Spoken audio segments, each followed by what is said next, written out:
Alright everyone, welcome back to the Blaise XPerience. It's great to be back here with you all again. And as you know, this is our Saturday episode, so we are back to talk more State of Decay 2. So I'm definitely excited to get into this episode.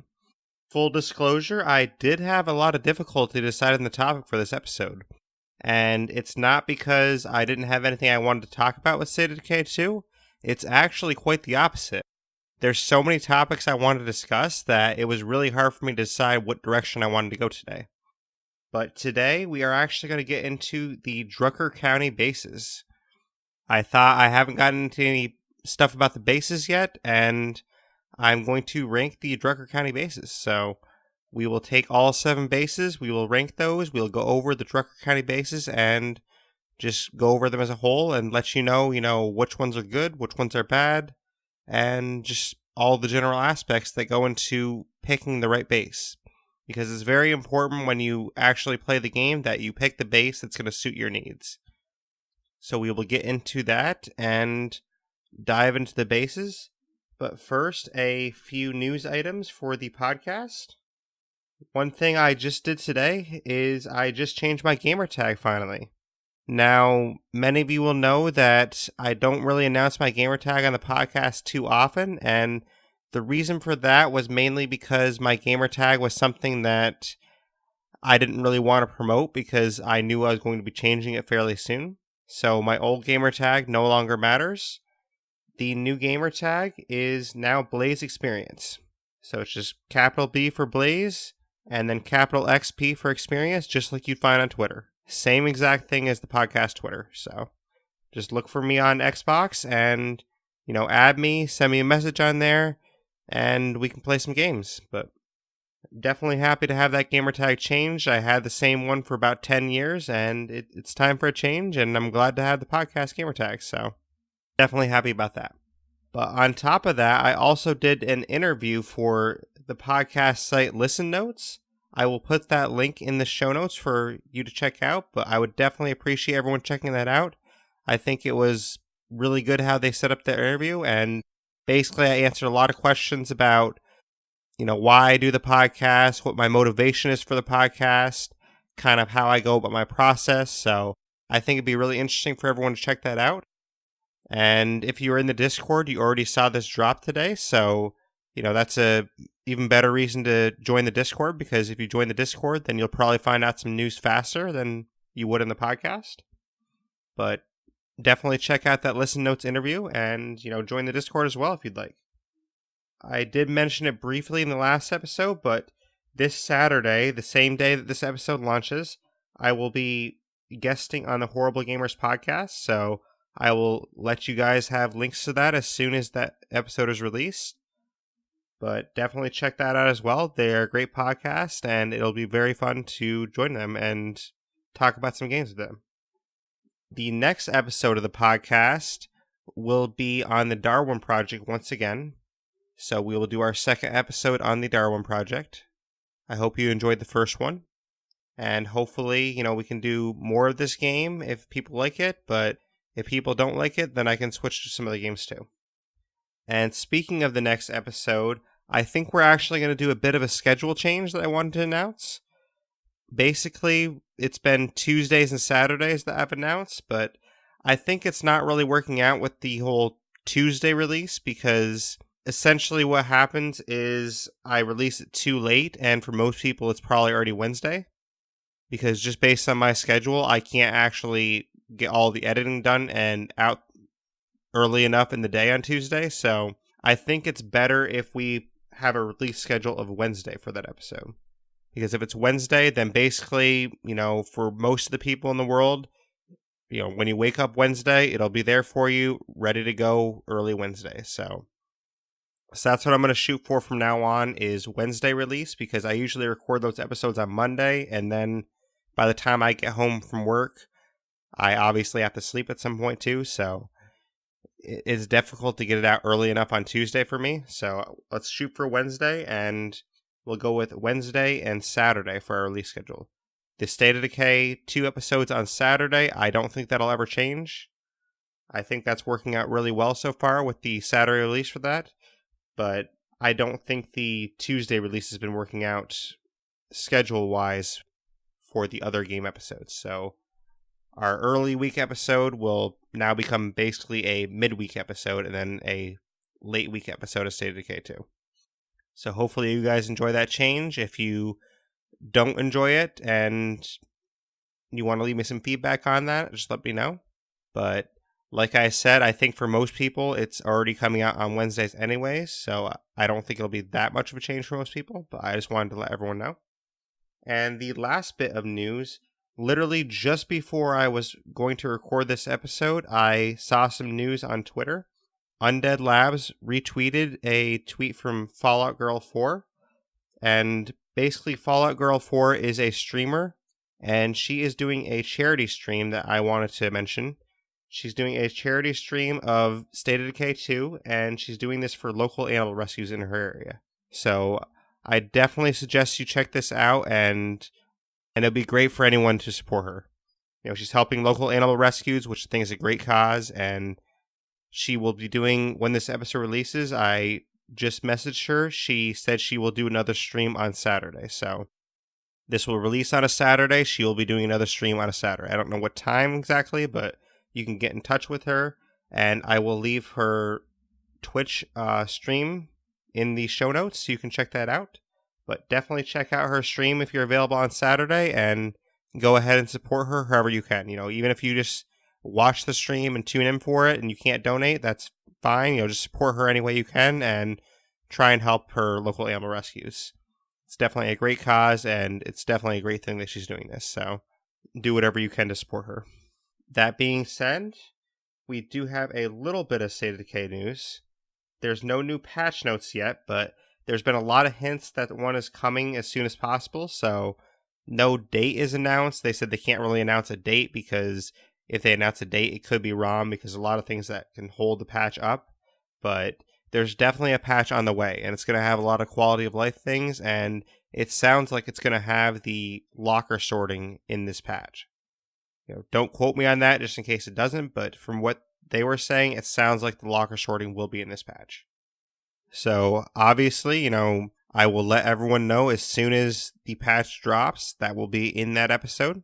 So if it drops next week, you'll definitely hear about it on Saturday.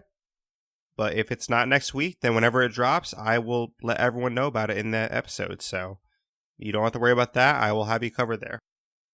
But I also want to mention that Undead Labs did another great stream this week.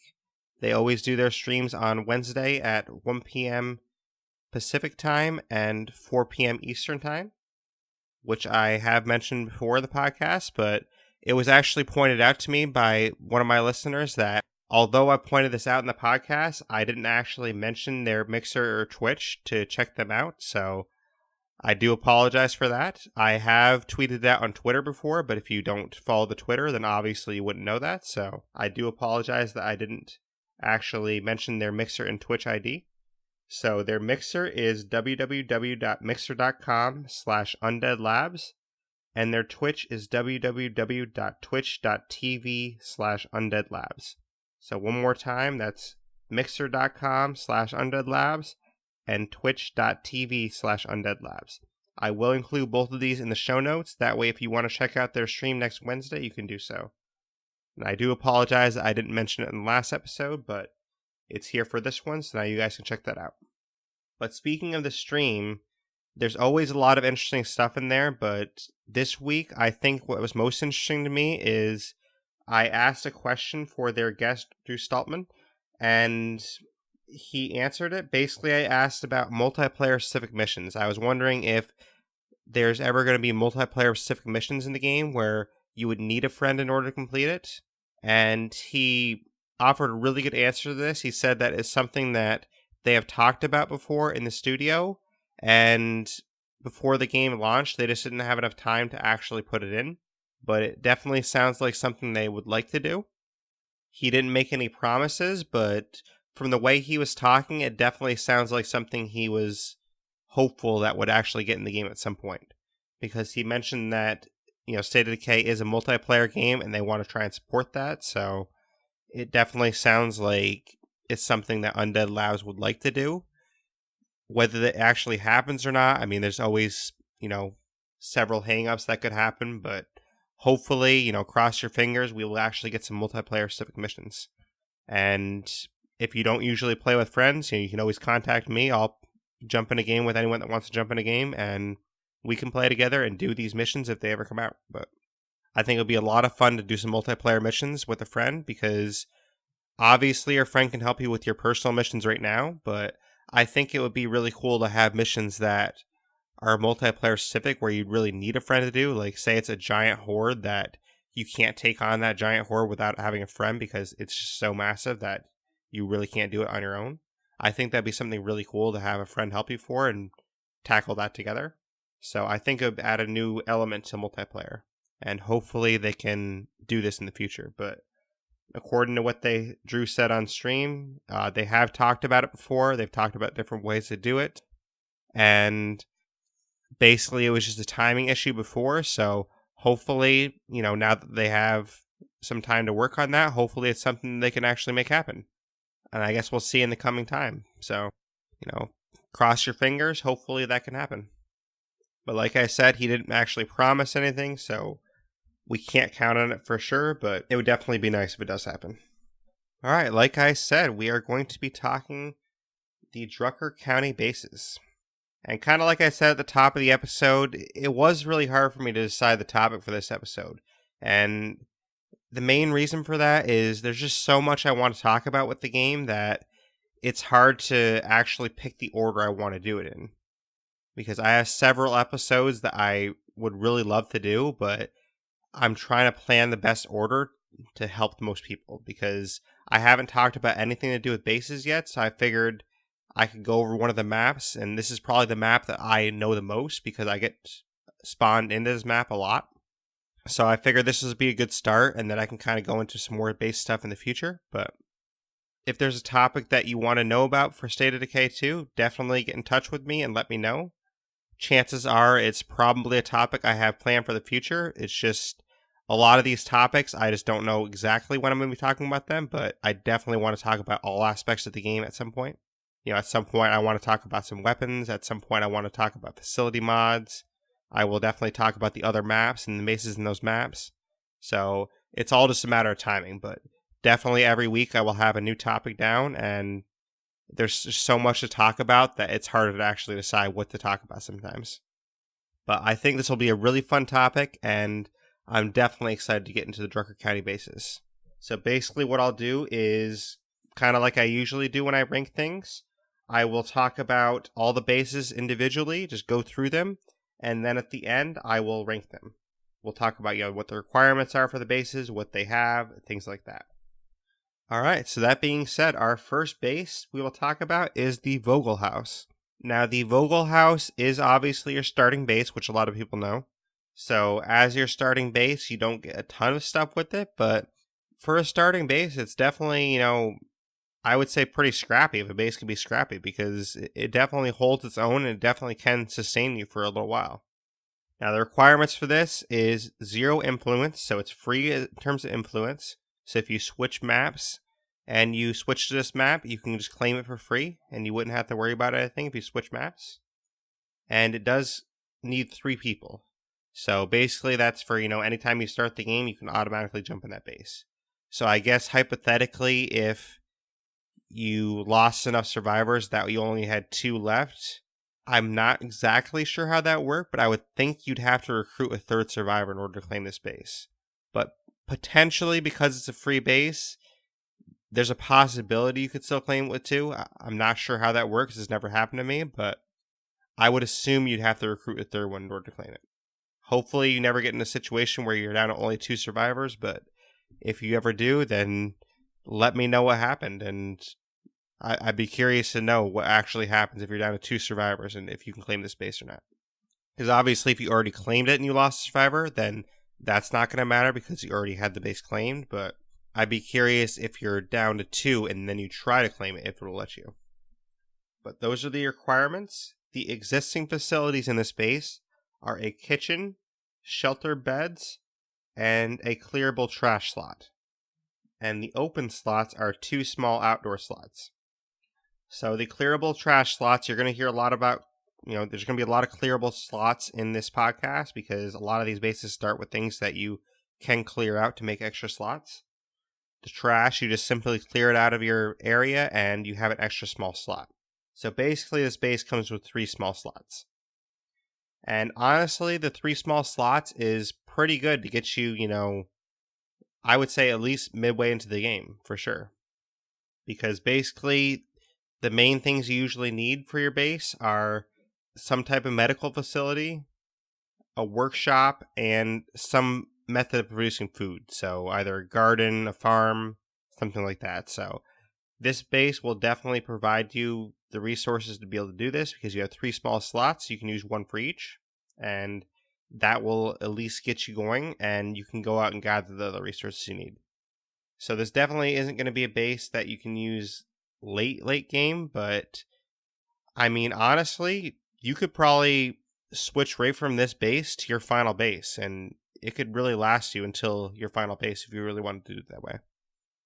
Like, say you're going for the 3500 influence base that we'll talk about soon, you could probably stay at this base until you switch to that base if you really wanted to.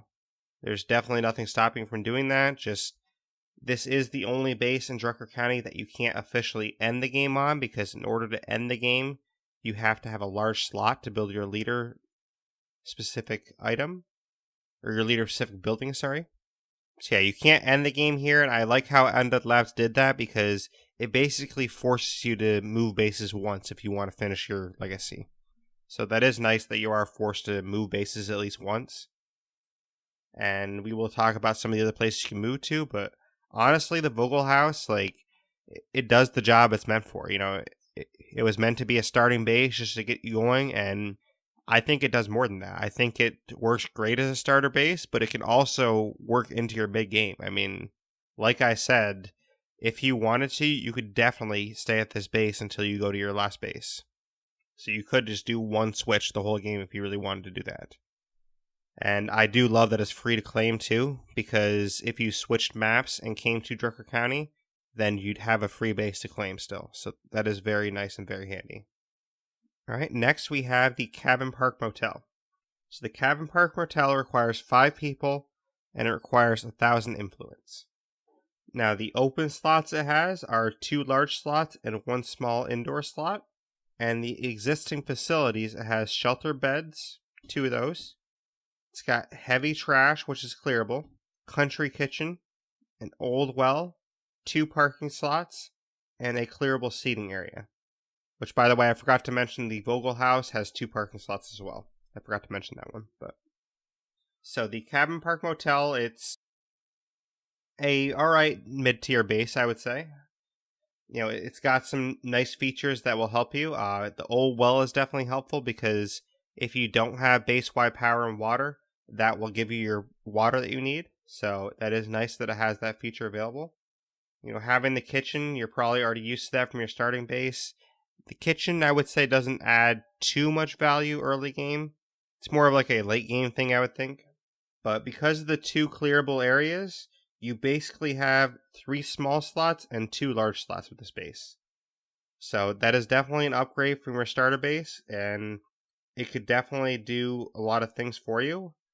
Personally, I think there's better choices to use in the Cabin Park Motel, but I would say it's going to serve you, fairly well in the mid game.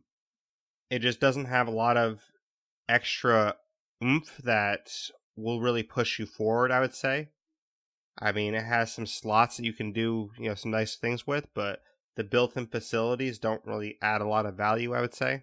The old well is nice if you don't have base-wide water yet, but if you already have base-wide water, then the old well is, pretty much just a cosmetic item to you. But yeah, I don't have a ton to say on the Cabin Park Motel. I mean, when I was there, I didn't spend a lot of time there. It didn't really pique my interest too much. Aesthetically, it's kind of nice, but other than aesthetics, the way it functions in the game, I would say, doesn't do a ton for you, but it doesn't, do horrible for you either. So it's kind of a middle-of-the-road base, I would say. But moving on, next we have the Barricaded Strip Mall. Now, for those that don't know, every map has 1 base that takes 3,500 influence and 8 people to claim. This is that base in Drucker County. So your requirements would be 8 people have to be in your community, and you need 3,500 influence to claim it. So this is kind of like your large end game base. You don't have to use this to end your game on, but it's meant to be a base that you can kind of do more with in your end game and, facilitate having those extra people, basically. So the existing facilities it has an employee bathroom, 2 shelter beds, 3 parking slots, a high-end kitchen, a taekwondo gym, an urgent care, and a clearable laundromat. The open slots it has 3 large open slots and 1 small outdoor slot. So basically, if you clear out the laundromat, then you have a small indoor slot. So you'd have 3 large slots and 2 small ones, which you're probably thinking, well, for 3,500 influence, I mean, that's the same exact thing that I can get at other bases, 3 large and 2 small, which technically for open slots, that is true, but this does have a lot of existing facilities that will help you. Like, you already have your urgent care, so you're not going to need a medical facility because you already have urgent care already built, so that's going to serve as that. You already have your employee bathrooms, so that's going to help with your morale. You have your high-end kitchen already, so you're not going to need one of those. And you have a taekwondo gym, so you can train your people that way in fighting with that. You already have some shelter beds, so basically there's a lot of things already here that you're not going to have to worry about building, and they add some value to your game. So essentially the slots that you do have available, you can kind of play around with those the way you want.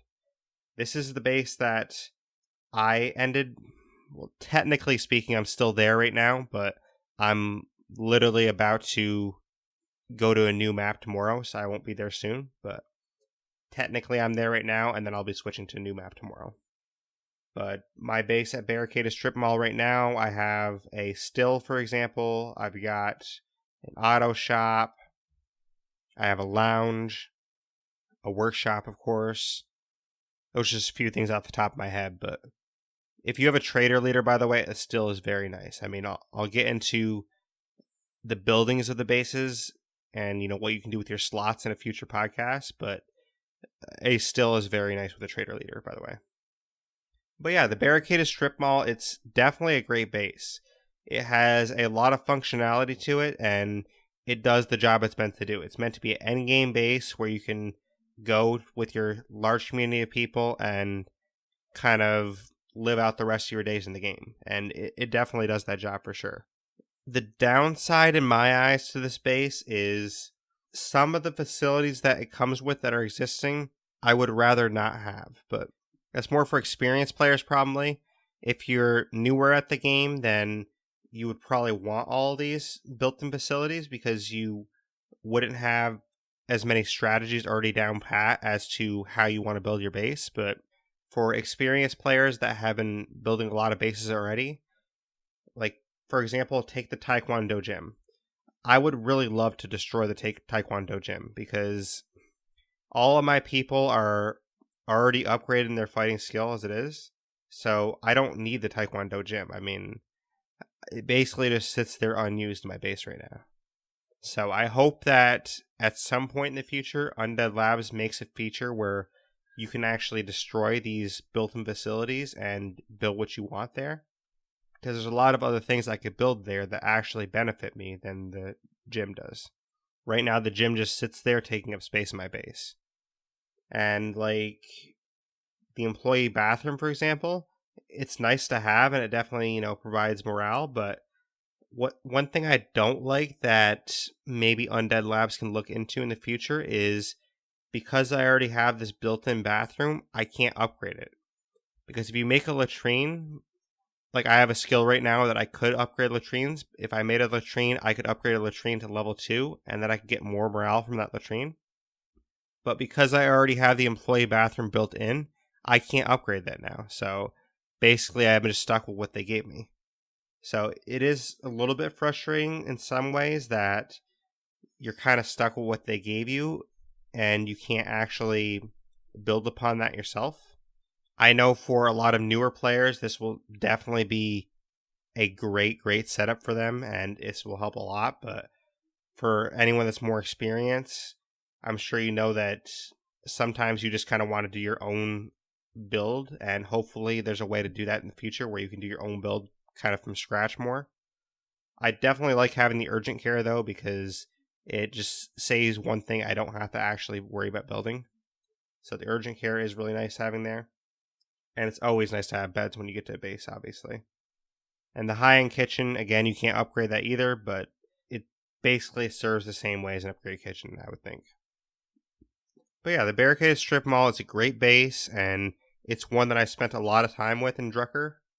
And unless you're very experienced, then it's definitely going to be a great base for you. Even if you are experienced, then it's still going to be a great base. It's just, it might frustrate you a little bit that you can't get rid of some of the things that you aren't using. Like the gym, for example, for me. I'm not using the gym at all, so it's just sitting there wasting space for me. But if you didn't have your characters all built up already, that gym will allow you to increase your experience for fighting, and it'll get your fighting up for all your characters. And with 3 large empty slots and 1 small outdoor slot, plus the small indoor slot from the laundromat you clear, that gives you a lot of versatility in what you can build. I definitely love having the 3 large slots, because 3 large slots, it gives you a lot of flexibility in what you want to do. You can build your leader-specific building, you can build like a lounge there, an auto shop, you can build whatever you want to build, and you really have a lot of flexibility if you want to like rotate out some slots. So the Barricaded Strip Mall, I would definitely say, is one of the top bases in Drucker County. I won't say where it ranks yet, because I won't get to the rankings till the end, but it's definitely one of the better bases, and it has a lot of functionality to it. Alright, so we're going from a base that has a lot of functionality to one that, in my opinion, doesn't have much functionality. We're talking about the Wheelhouse Truck Stop next. This one requires 5 people and 1,000 influence.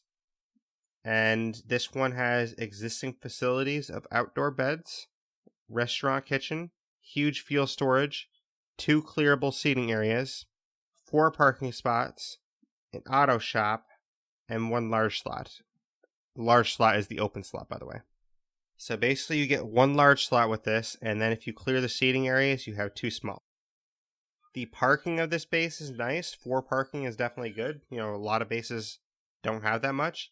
Even the abandoned strip mall, for the amount of cost it is, it only has 3 parking slots. But honestly, there's a lot wrong with this base, I would say. For one, it has outdoor beds, which doesn't help your morale because your people don't want to sleep outside. So usually indoor beds are what they want more. And then secondly, the amount of slots it has, it really doesn't provide you with much flexibility at all. I mean, say you move from your starting base to this base, you're going from 3 small slots to only 2.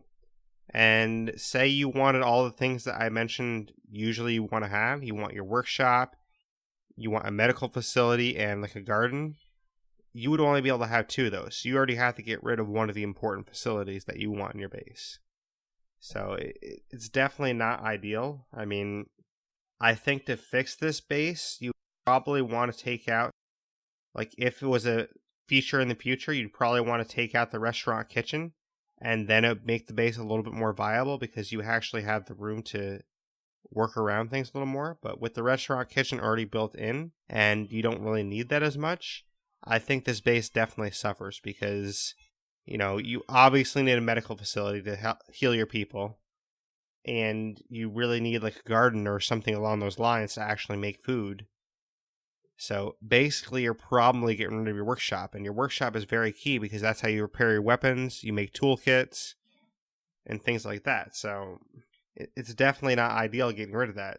I mean, you could always switch things out, but that just takes a lot of time, a lot of wasted resources. Like, for example, if you wanted to destroy your garden and then make a workshop, then when you're done using that, destroy your workshop and make the garden again. Like, technically, you can do things like that, but that's just a lot of wasted time and resources that are better spent, you know, doing other things in the game. It is nice that it has a large slot available, so you can technically, you know, win the game with this base. But honestly, I don't see any reason to use this base for the most part. The only reason I can see to use this base at all is If you have a lot of vehicles that you want to upgrade, you could move to this base temporarily, use the auto shop that's already there, upgrade your vehicles, and then move again.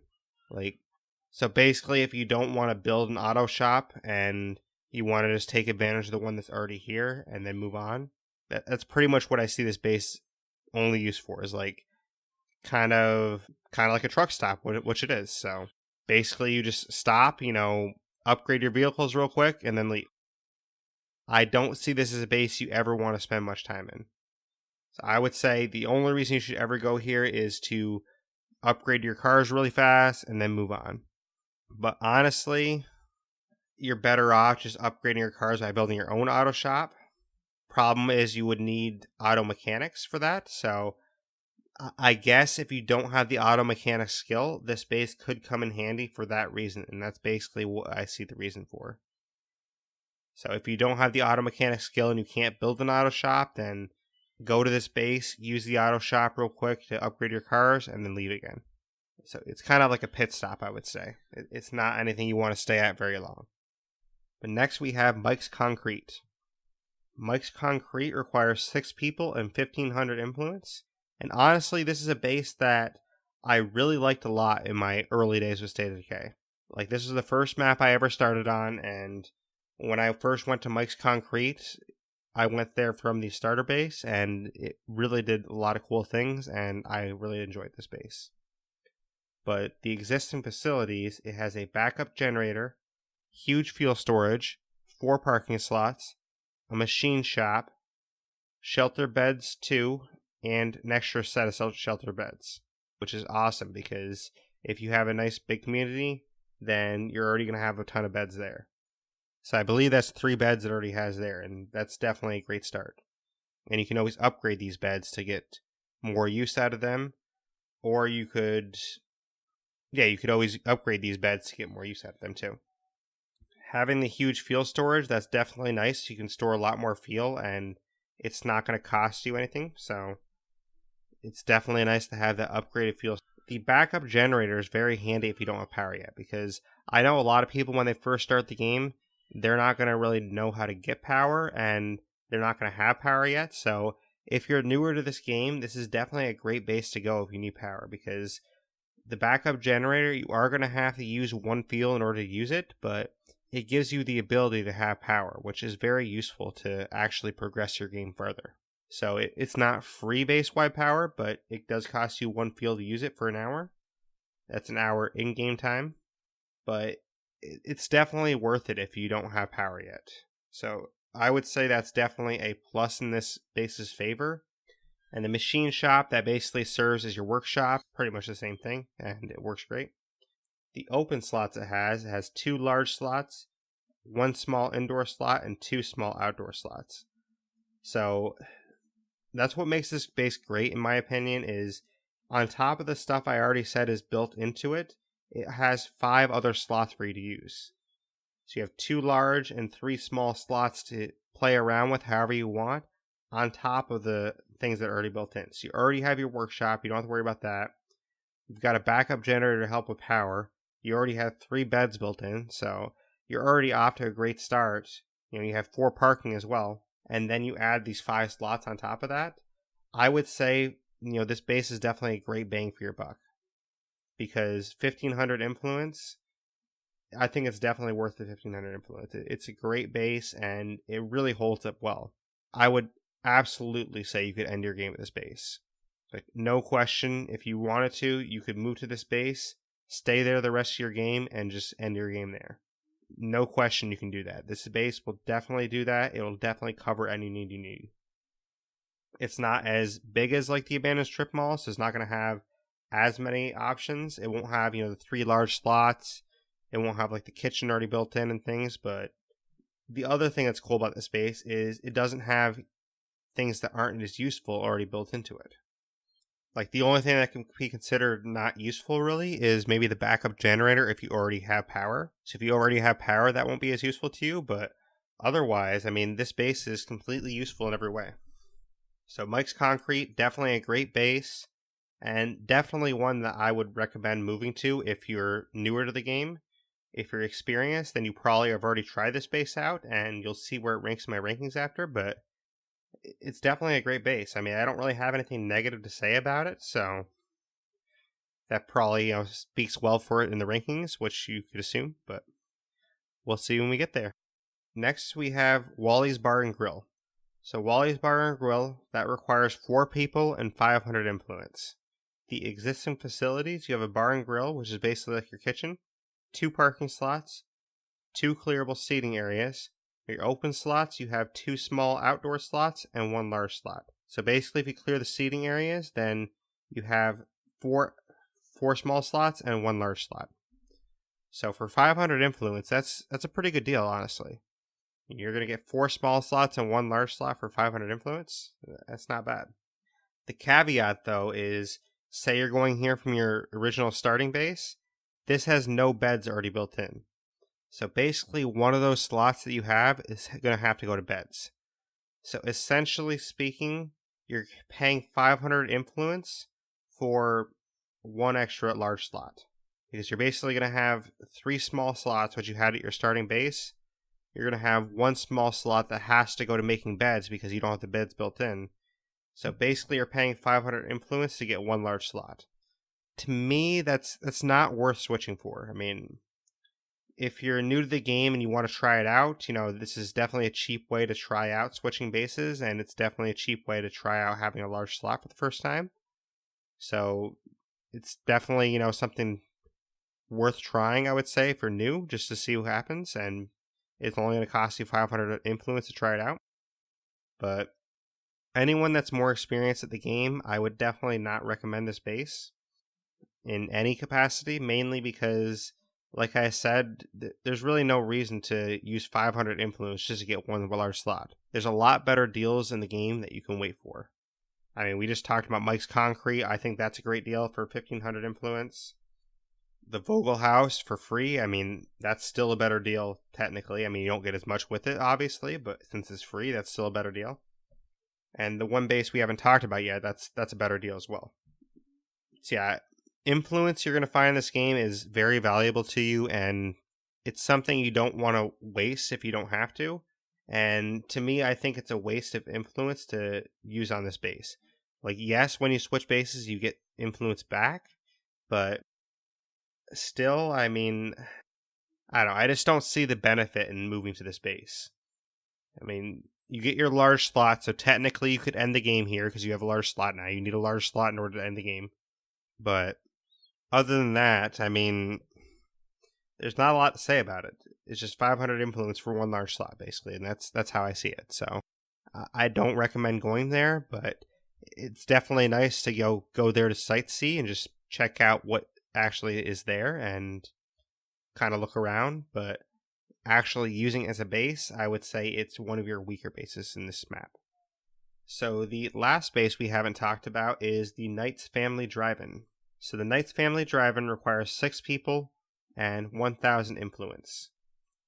And we'll get into the stuff it has here, but honestly, 1000 influence for this base is an amazing deal. Like, this is one of the best deals in this map. And I'm definitely going to recommend this base, but we'll get into what it has. Existing facilities, it has 4 parking slots, a gate tower, an employee bathroom, concession kitchen, and a drive-in theater. The open slots, it has 1 large slot, 1 small indoor slot, and 3 small outdoor slots. So this is one of the best bases in the game, or in this map at least I should say. I mean, I could probably do a podcast after I talk about all 3 maps, talking about base together, but this honestly, if you compared it against the other maps, it still would rank one of the best maps, I would say. I mean, across the 3 maps, you got 21 bases. I would say this still makes the top 10 out of all 21. But 4 parking slots is great to have. Having that concession kitchen and employee bathroom already built in is great.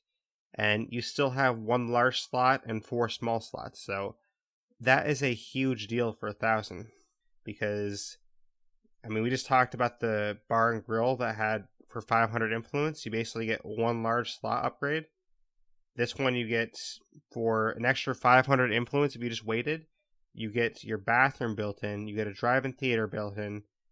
2 extra parking slots, an extra large slot, and an extra small slot, all if you waited for 500 more influence. So don't move from your starting base to the bar and grill. If you're going to move, then move to this place instead. Just save up 500 more influence and move here instead. Honestly, in my opinion, I know people won't like me saying this, but if I was Undead Labs, I would probably nerf this base a little bit in the sense of the influence cost. I think it's way too cheap. I think this should at least be 1,500 influence to claim it, because this base is a great base in a lot of ways, and I think it should be nerfed to at least make it more balanced with the rest of the bases in the map. I know players usually don't like, hearing about things being nerfed, but I do like things to be balanced, and I think it's a little bit unbalanced with this base right now. But I haven't even talked about the best part yet. The best part of this base is the drive-in theater. And the drive-in theater, this is basically something you can repair, and then you can have your community watch movies. But these can either be, just movies for morale, or you can actually have them watch training videos. So if you have them watch training videos, your entire community is going to build up their skills while they're in your base. So you're not going to have to take them out, run around for 5 hours. You're not going to have to take them out, fight a million zombies or shoot a bunch of zombies. You can actually build up their skills just by having them watch training videos. And that is really a huge asset to this base. So it's definitely a big thing for this base, and it's why, like I talked about earlier, the abandoned strip mall, why I didn't have to use the fighting gym. This drive-in theater is the reason why I didn't have to use that, because I moved from the nice drive-in to the abandoned strip mall, and I already had my whole community upgraded on all their stats, and that's because I used the drive-in theater over and over again. The one drawback to this base is basically that it has no beds. So you have 4 small slots and 1 large slot, and you have no beds available. So the problem you're going to run into is you're going to have a lot of bed outpost, or you're going to have a barracks there, or you're going to have to find some way to get creative. So it makes things a little bit difficult to sustain a large community at this base. I mean, all of these bases have some drawbacks in some ways, I would say, so it does make it difficult with the bed situation, honestly. Like, I moved just to try the strip mall out in some ways, but in some ways I also moved because of the bed situation. And especially since you only have 1 large slot as well. So you can end your game here, but if you end your game here, then that 1 large slot is basically going to have to go to your leader legacy building. And that kind of sucks that the only large slot you have has to go to that. So if you're using that slot to help with beds, then that kind of makes things difficult as well, because you're going to have to take away those beds in order to free up that large slot. You can use your small slots to have some beds. So if you're not using a warlord, I would probably recommend using one of your small slots, preferably your indoor slot. That way you could not have a morale loss. So I would probably use your indoor slot, make a shelter beds level 2. That will at least give you 3 beds as a start, and then you're going to have to use outposts for the rest, so you are going to have a lot of bed outposts if you're going to have a big community there. But you can work around it. I mean, that's basically the big drawback of this base, and other than that, it doesn't really have any drawbacks. It's pretty versatile, honestly. But that's basically all the bases in this map, so that's all the bases in Drucker County. So now we will get into our ranking. So it probably comes as no surprise, really, but number 7 on my list is the Wheelhouse Truck Stop. I think this is the worst base in this map. I think it's almost unusable. The only situation I could ever see using it is if you don't have someone with auto mechanics and you need a way to get an auto shop to upgrade your cars. That's the only reason I could ever see using this base. So there's not a lot else to say about it. I mean, when I talked about the truck stop, I already talked about a lot of the pitfalls with it, and it's not a good base. It's not really balanced for this map, I would say. I would say in order to balance it more, Undead Labs would probably have to either allow you to destroy the built-in kitchen that's there, or if they don't allow you to destroy it, then have that be an open slot instead of already built in. because if that's an open slot, that at least allows you to build the 3 main small slots you need. So it'd be a little bit more viable, I would say, in that case. But as it stands right now, I think it's almost unusable, except for the one situation I talked about. Number 6, I have the Wally's Bar and Grill. Probably not much of a surprise either. The reason for this is because it's not really much value for what you're paying for. I mean, I would rather stay at the Vogel House, the starting base, than move to this base because, yes, you get a large slot, but why do I want to pay 500 influence for one large slot? It just doesn't really do much for me. So for me, I wouldn't want to move to that base because it's just not worth it. So I would rather stay at the starting base and just, work up to one of the better bases. Wally's Bar and Grill, I mean, if you're a newer player, it's not going to be a disadvantage per se. Like the Wheelhouse Truck Stop is definitely a disadvantage. So don't use that. But if you want to try out Wally's Bar and Grill, it's not a disadvantage per se. It's just, it's not as valuable as the other bases. That's kind of how I put it. But number 5, you're probably a little bit surprised it made it this high, but the Vogel House. I mean, that's your starting base, and I think number 5 for it is honestly doing pretty well. Like, as a starting base, it works great. All the starting bases are the same, but still, I think that speaks to how well Undead Labs balance these starting bases, because these starting bases really work out well, and it really makes it viable for you to actually stay in that base for a little while if you want to. If you're still learning the game and you don't want to worry about the base management as much, it's definitely viable to stay in the starting base for a good chunk of time. And the Vogel House will definitely get the job done. I mean, the 2 bases below it, I would absolutely choose the Vogel House over those bases. And even some of the bases above this, I mean, you could still stay in the Vogel House if you wanted to, if you wanted to just wait around and then move to one of the ones above this to end your game afterwards. Theoretically, you could stay in the Vogel House until your second to last day in the game, and then your last day in the game, move to the base that has a large slot, build your leader spot, and then just end the game that day. So the Vogel House, it's a pretty good base. I mean, it's free, so as a starting base, I think this works really well. If they made the starting base, not free, I would probably change my opinion a little bit, but it's really helpful when you switch maps to actually have a free base already there for you.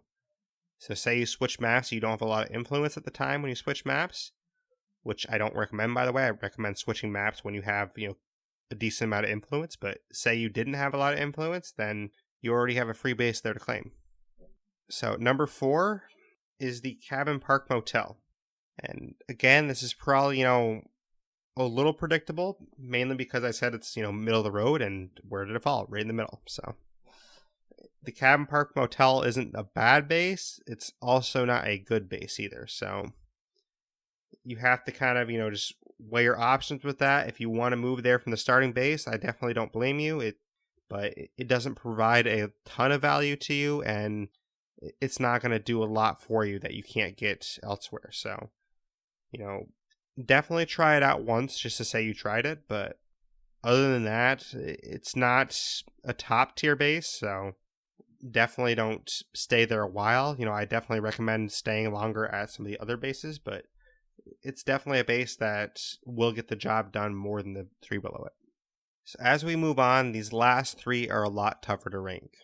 It took me a while to kind of think through them and decide where I want to place these last 3, because all of them have their strengths, but there are some key pitfalls to some of them. But honestly, number 3, I would probably have to put the Barricaded Strip Mall. And that probably sounds a little bit odd, but I don't think you get enough value for what you're paying for, really. You're paying 3,500 influence to take over this base, and for 3,500 influence, you'd kind of want that to be a top tier base that you can really, spread your wings and do what you want with. I think the 3,500 would definitely be worth it if there's a way in the game to destroy facilities you don't want. So if Undead Labs makes a feature in the future that you can destroy buildings that you don't want, like say I don't want that gym in my base, I can get rid of that gym and use something else there, I think this definitely would be worth it because it has the room you want to be able to grow. but with the built-in facilities that are already there, I think it kind of hampers you a little bit too much. It's don't get me wrong, it's definitely a base that you can end your game with. You can stay there 100 days, however long you want to stay there, you can definitely stay there. It's definitely a cool location, but which actually I just realized I didn't talk about where the bases are all located in the map, but real quick, I guess, the Barracuda Strip Mall, that is up northeast. The Mike's Concrete is located in the center of the map. The Wheelhouse Truck Stop, that is over to the west of the map. The Cabin Park Motel, that is way down south, almost like to the very bottom of the map. The Knights Family Drive-In, that's over to the east side of the map. The Vogel House is more in the center of the map, a little bit higher than Mike's Concrete. And kind of situated between Mike's Concrete and the Knights Family Drive-In, that's where Wally's Bar and Grill is. It's a little bit more on the east side of the map, so I do apologize I didn't mention that earlier, but that's kind of where they're located in the map a little bit more, which will play into my final rankings. I'll tell you why in a second, but map location does matter a little bit, and you'll see why in a second. But kind of back to the Barricaded Strip Mall, I really wish you could destroy some of those facilities. I mean, it's definitely a great base. It definitely has some value in there. You know, having that urgent care built in is nice. It's definitely a really cool base to look at aesthetically. And the area around it is kind of cool. It has like, you know, basically like a giant parking lot in the back, what kind of seems like. So that is definitely cool. But I think it suffers from not being able to do what you want. And also has one less parking spot than, you know, the two bases that I'm going to rank above it. So, you know, downgrading a parking spot kind of hurts too, because you want to be able to park more cars there. I mean, sure, you can park as many cars as you want technically, but having the actual parking slots increased, it does make a difference. And then having it all the way up in the northeast corner of the map, it does make it kind of hard to get to some places sometimes, because you have to go all the way south, and, you know, whatever you're going to is going to be far away. If you have to go all the way to the west of the map, that's going to be kind of far away. So it does increase your driving distance, and your fuel efficiency goes down. So the strip mall is a good base. Definitely well worth trying out at least one time. Just to say, you know, I tried out the big base in this map, and it was pretty cool, but I'd rather stick with one of the smaller ones. That's basically what I would say. Now, these last two, it was a lot of back and forth in my head in ranking them. But contrary to popular belief, I am actually going to have to put number 2, Knights Family Drive-In. And a lot of people, I think this is like, you know, the underrated star of this map that is probably the best base, you know, beating the Bandit Strip Mall. But I think, obviously, you know which one I'm ranking first, but I think Mike's is definitely number 1. We'll get to that in a second, but the Knights Family Drive-In, I think the bed situation really takes it down for me. Because, yes, there's definitely ways to work around the bed situation, but not having any beds built in when you start there, and having a lower amount of slots, it really makes things a little more difficult for you. Because if you remember, you have one large slot, and then you have the 4 small ones. But basically, one of those slots somehow is going to have to go to beds. I mean, in theory, you could have pretty much every outpost slot you have picking up beds, but you don't really want to do that. So one of those slots somehow is going to have to go to beds. And that's just kind of a bummer. I mean, having some beds already built in would help you a lot more. Now, the drive-in theater aspect, that is definitely a huge plus for this base. But I think not having the beds there, that really detracts from the drive-in theater aspect. If this even had a sheltered bed level 2, or not level 2, but if it had 2 sheltered beds there to start, then I would probably rank this number 1. But because it doesn't have any beds there at all, that really detracts from the base overall, because that's 2 more, you know, it's 1 more outpost you're going to have to waste on beds. That's, you know, 1 more slot you're going to have to waste on beds, or more outposts. But if it at least had 2 beds there to start, it would definitely change my opinion. But as it stands right now, not having any beds at all, it just really kills the functionality of the space. Now, having 4 parking slots, having the drive-in theater built in, having the employee bathroom built in, those are all great things. The other negative to it is it only has one large slot. So only one large slot. If you want to end your game here, if you're making your trader leader, your warlord leader, whatever it is, you have to build your legacy building basically. And if you're only having one large slot, that large slot automatically has to go to that leader building. So you don't have any choices in that matter. So that's another drawback to it as well, because if you don't plan on playing, a super long game, then and you want to end at the space, then it's going to kind of detract from the value for you because you have to destroy something in order to make that leader building. So those are kind of the drawbacks to Knights Family Drive-In, but I do think it is still better than the barricaded strip mall. And that's mainly because the drive-in theater is so nice. You can train everything, not just fighting. And on top of that, it doesn't have things that you don't really need built in there. Like the employee bathroom, that's the same thing as the barricaded strip mall. But it doesn't have the Taekwondo gym that you're not going to want, because the drive-in theater is so much more useful that you can actually use for any purpose you want. And honestly, the value is just a lot better than the barricaded strip mall. Paying only $1,000 for this, I think it's a little bit broken that it's only $1,000. And maybe the reason for that is because of the bed situation. Maybe that's why Undead Labs, lowered the price of it, is because of the beds. So maybe that's how they balance that a little bit more. But to me, I still find it a little bit too broken, but maybe that's just my taste. But I think this is definitely better than the barricaded strip mall because it offers a lot more value. I mean, you're going to save 2,500 influence and basically get the same experience that you get from the barricaded strip mall, for the most part, I would say. So I definitely recommend this over the barricaded strip mall. And then distance-wise, too. This is way over on the east side of the map, so again, it's kind of far from stuff that's on the west side of the map. It's kind of far from stuff that's in the north of the map, so you are going to have to do more traveling if you're going to take the space. All right, now we are at number 1. Number 1, kind of obvious at this point, Mike's Concrete. Now, when I first played this game and I first moved to New Base, I kind of, quickly did some calculations in my head. I'm like, wow, Mike's Concrete, that looks like a great base. And, it seems like the best base for your value. And honestly, after gaining a lot more experience in the game, I still feel that way. I still feel like Mike's Concrete is the best base for your value. It's going to cost you 1,500 influence, but there's no drawback to it. I mean, I can't find a drawback to Mike's Concrete. Like, the biggest potential drawback I could say about it is if you already have power, then the backup generator is useless to you. But I mean, if you already have power, then basically it's just another aesthetic. Like, it's not taking away from your experience at all. It's just an aesthetic piece of art, pretty much. But if you don't have power already, that backup generator is really going to do a lot of wonders for you. And you already have the huge fuel storage built in, which is awesome. You have 4 parking slots, which is, tied for the best in this map. You have 3 shelter beds already built in. That is huge, because 3 shelters beds already built in there, that is going to work wonders for you. You can upgrade those beds to get extra space. You're not going to have to waste as many outposts on beds. You're not going to have to build a barracks. So that is really huge. The machine shop is already built in, so you don't have to worry about your workshop at all.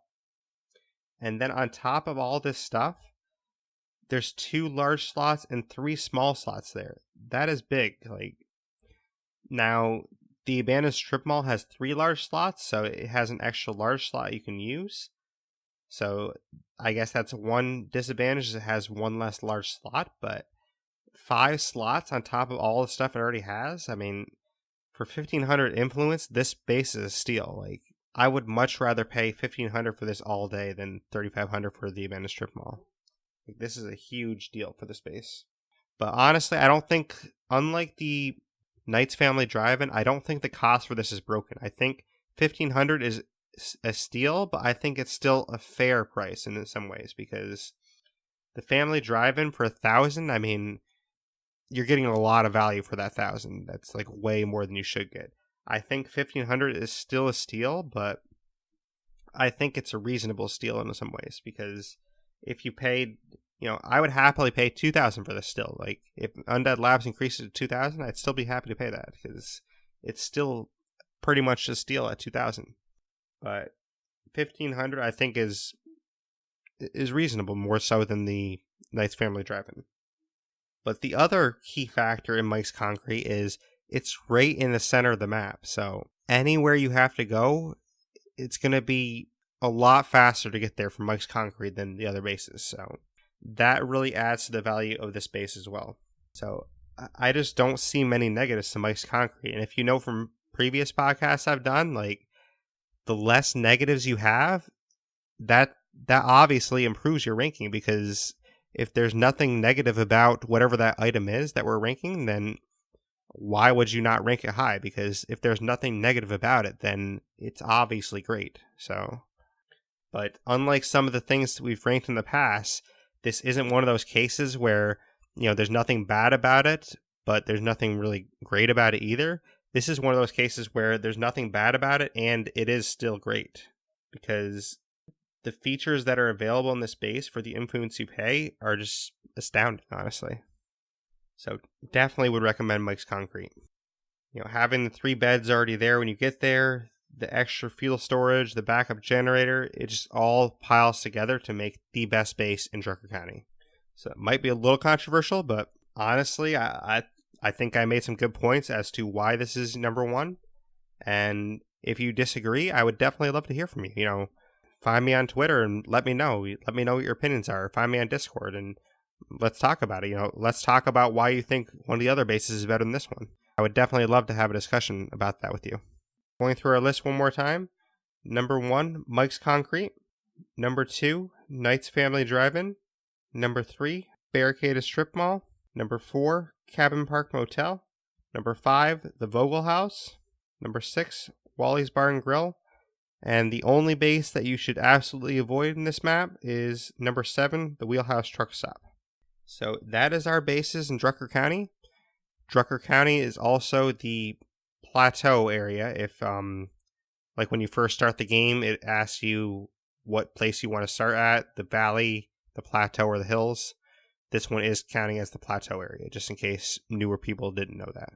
Because the other 2 maps, they technically say hills or valley in the name. This one doesn't say plateau in the name. So just in case anyone that's newer to the game was wondering about that, this is your plateau area. But yeah, like I said, this is your Drucker County bases. That's how I feel they rank, and I hope you enjoyed this. Like I said, I will definitely do the other maps at some point. I probably won't do the other maps next podcast. I'll probably do something different, but I will definitely be doing the other maps at some point. And if you want to hear about those maps sooner, let me know, and I can probably try and, push those up a little faster. But if you want to get in contact with me and let you know what your thoughts are on the bases, or if you want to contact me about future podcast topics or whatever you want to talk to me about, you can find me on Discord, which will be in the show notes. You can find me via Twitter at Blaise XPerience, which experience is always capital XP and no ETH at front. And then our email, which is all lowercase in this case, is theblaisexperience@gmail.com. And again, no E for the experience. And again, no E at the front of experience. And then, like I said at the top of the podcast, I did finally change my gamer tag. So if you want to get in touch with me on Xbox, you can definitely do so as well. That will also be Blaise XPerience for my gamer tag. So just capital B, LAISE, capital X, capital P, ERIENCE. And that will be my gamer tag. That is also the same exact thing as the Twitter, in case you want to know how to spell the Twitter. I'll say it one more time just in case you didn't catch it. Capital B, LAISE, capital X, capital P, ERIENCE. If you want to find the podcast, you probably already know how to do so, but you can find us on Stitcher, you can find us on Google Play, you can find us on Listen Notes like we just talked about at the top of the podcast with my interview. I would definitely recommend checking out that interview, which will be in the show notes. But you can also find us on Apple Podcasts, of course. You can find us on Acast, Blueberry, Podbean, Radio Public, and a bunch of other directories. And definitely help us out by giving us a podcast review on Apple Podcasts. This really helps more people find the podcast, and it really helps the podcast grow. So I really appreciate anyone doing that. And so our next episode will be on the Darwin Project, which will release on Wednesday, like we talked about with the new schedule. So look out for that and let me know what you think. I did make a sort of poll in Discord about what people want to hear more about. And so far, the Darwin Project was not getting a lot of support, but I already had this episode scheduled, so I will do at least this one more episode on the Darwin Project. If I don't hear from people that they're enjoying the Darwin Project episodes, this might be the last one on that, but we'll kind of see how it goes. We'll kind of play it by ear with that. Yeah, we'll have a Darwin Project episode coming to you soon.